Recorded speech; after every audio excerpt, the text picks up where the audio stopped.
করেছে। সেই ব্যারিকেড পেরিয়ে এখন জামাতের কর্মীরা শাপলা চত্বরের মুখোমুখি অবস্থানে তারা যাচ্ছে। শাপলা চত্বরে তাদের যে সমাবেশের কথা ছিল, খুব সম্ভবত এখানে আমরা একটা স্টেজও দেখছিলাম। সেই স্টেজ করার পর মুহূর্তে পুলিশের ব্যারিকেড তারা বাধা ভেঙে তারা এখন এগিয়ে যাচ্ছে এবং শাপলা চত্বরের মুখী হচ্ছে। এই তারেক রহমানের এই অবৈধ ক্ষমতা এই জনগণ আর মেনে নেবে না। জনগণ রাস্তায় নেমেছে, আন্দোলন করে তারা নতুন ইলেকশন করে নতুন সরকার গঠন করে আবার ঘরে ফিরবে ইনশাআল্লাহ। দাম বৃদ্ধি কেন? তাদের জিয়া জবাব দেয়। দেশের দাম বৃদ্ধি কেন?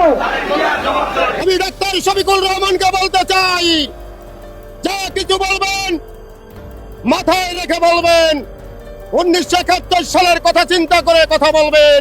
ডক্টর শফিক, তাদেরকে বিশ্বাস করা খুব কঠিন বিষয়।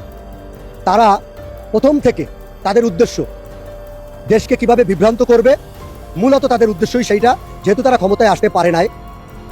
রেসপেক্ট আমি বলছি, এইখানে জামাতের রাজনীতি যত শক্তিশালী হবে, এইখানে আওয়ামী লীগের ফেরার ব্যাক করার সম্ভাবনা তত প্রকট হবে। সম্মানিত দর্শক, এবার বিএনপি জামাতের ভিতরে ভয়াবহ সংঘর্ষ শুরু হয়েছে। ইতিমধ্যে কিন্তু হাসনাত আব্দুল্লাহ এবং জামাতের আমিরকে কঠিনভাবে পিটিয়েছেন বিএনপির নেতাকর্মীরা। তাদের দুজনকে পিটিয়ে নাক মুখ ফাটিয়ে দিয়েছেন। দর্শক, হঠাৎ করে কি কারণে বিএনপি এবং জামাতের সাথে সংঘর্ষ শুরু হয়েছে এবং জামাতের আমির হাসনাত আব্দুল্লাহকে পিটিয়েছেন, আজকের এই ভিডিওর মাধ্যমে আপনাদেরকে বিস্তারিত দেখাবো, যা দেখলে রীতিমতো আপনারা অবাক হয়ে যাবেন এবং সেখানের যে বর্তমান পরিস্থিতি রণক্ষেত্র পরিণত হয়েছে। দর্শক, তার বাড়াবো না, চলুন ভিডিওতে আমরা বিস্তারিত দেখে আসি। অবশ্যই ভিডিওটি শুরু থেকে শেষ পর্যন্ত দেখবেন। চ্যানেলে নতুন হয়ে থাকলে সাবস্ক্রাইব করে রাখবেন পরবর্তী ভিডিওর জন্য। লাইক করে দেখতে থাকুন সম্পূর্ণ ভিডিওটি।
জামাতের কর্মীরা শাপলা চত্বরের মুখোমুখি অবস্থানে তারা যাচ্ছে। শাপলা চত্বরে তাদের যে সমাবেশের কথা ছিল, খুব সম্ভবত এখানে আমরা একটা স্টেজও দেখছিলাম।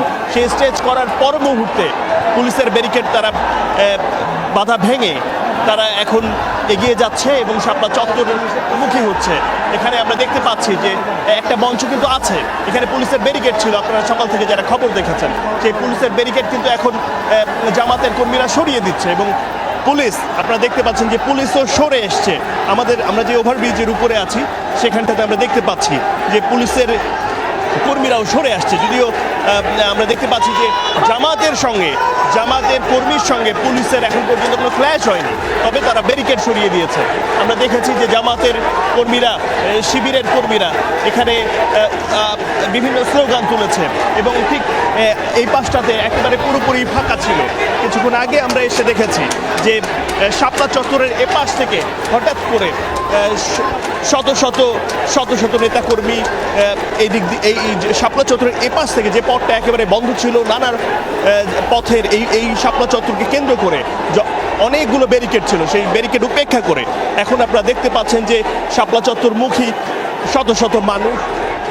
এ পাশটাতে দৈনিক বাংলার মোড়, নটরডেম কলেজ মোড় সবখানেই শুধু মানুষের উপস্থিতি। তবে এখনো পর্যন্ত আমরা কোনো ক্ল্যাশ দেখিনি।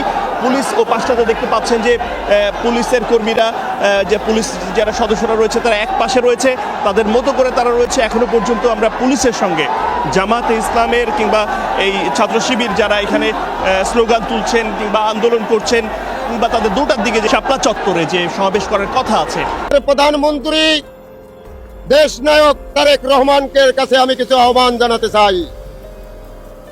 সেই আহ্বানটা হয়েছে 1971 সালে যারা আমাদের 2 লক্ষ মা বোনের ইজ্জত নষ্ট করছে, এই বাংলাদেশ কোনো অগ্রসর শক্তির বাংলাদেশ নয়, এটা কোনো রাজাকারের বাংলাদেশ নয়, এটা বীর মুক্তিযোদ্ধার বাংলাদেশ। আমি ডাক্তার শফিকুল রহমানকে বলতে চাই, যা কিছু বলবেন মাথায় রেখে বলবেন। 1971 সালের কথা চিন্তা করে কথা বলবেন।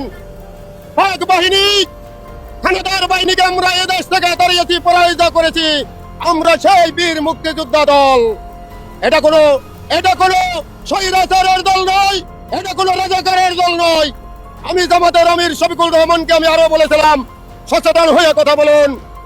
বাংলাদেশের 18 কোটি জনগণ যদি খেপে যায়, আপনারা বলেন হাসিনা গেছে যে পথে, তারেক যাবে সে পথে, এরকমের ভুলভ্রান্তি কথা বলবেন না।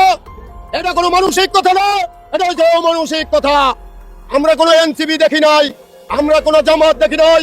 5ই আগস্টের পরে একজন সুৎখর ডক্টর ইউনূসের মাধ্যমে এই জামাত ইসলাম, এই এনসিবি দেশে প্রতিষ্ঠিত হয়েছে।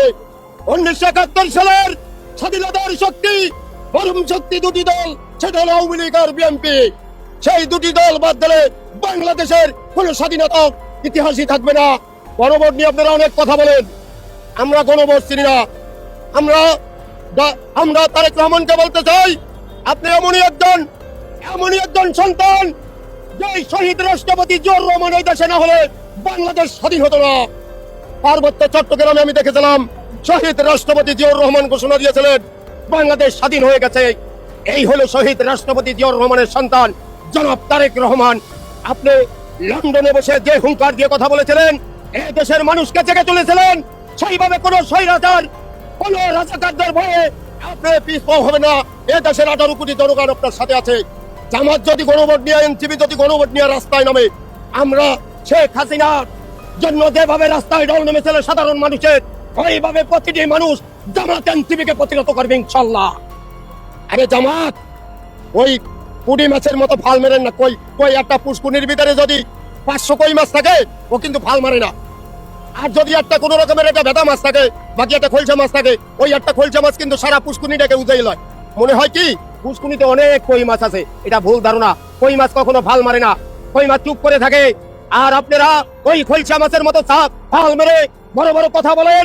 স্বাধীন দেশে বসবাস করার ইতিহাস দিয়েছে শহীদ রাষ্ট্রপতি জিয়াউর রহমান আপনাকে। আপনাদের নিমন্ত্রণ দিয়েছে শহীদ রাষ্ট্রপতি জিয়াউর রহমান, দেশ নেত্রী বেগম খালেদা জিয়া, আকস্মিক নেত্রী, জনগণের নেত্রী, কোন সাধারণ মানুষের নেত্রী। এই দেশের কোন স্বৈরাচারের নেত্রী নয়, কোন রাজাকারের নেত্রী নয়। উনি হলো গণতন্ত্রের নেত্রী, আপোষের নেত্রী, যে কারো কাছে কোনো আপোষ করে নাই, তারই সন্তান যোগ্য। সম্মানিত দর্শক, আশা করি সকলে পুরো ভিডিওটি দেখলেন। এই ভিডিও সম্পর্কে অবশ্যই আপনাদের মতামত ভিডিওর কমেন্ট বক্সে লিখে জানাবেন। দর্শক, এই ধরনের প্রতিনিয়ত আপডেট ভিডিওগুলো সবার আগে পেতে অবশ্যই চ্যানেলটিকে সাবস্ক্রাইব করে পাশে থাকা বেল বাটনটি অন করে রাখবেন পরবর্তী ভিডিওগুলো সবার আগে পাওয়ার জন্য। আজকের মতো ভিডিওটা এখানে শেষ করলাম। দেখা হচ্ছে পরবর্তী ভিডিওতে। সেই পর্যন্ত ভালো থাকবেন, সুস্থ থাকবেন, এই কামনা করে বিদায় নিলাম। আসসালামু আলাইকুম ওয়া রাহমাতুল্লাহ।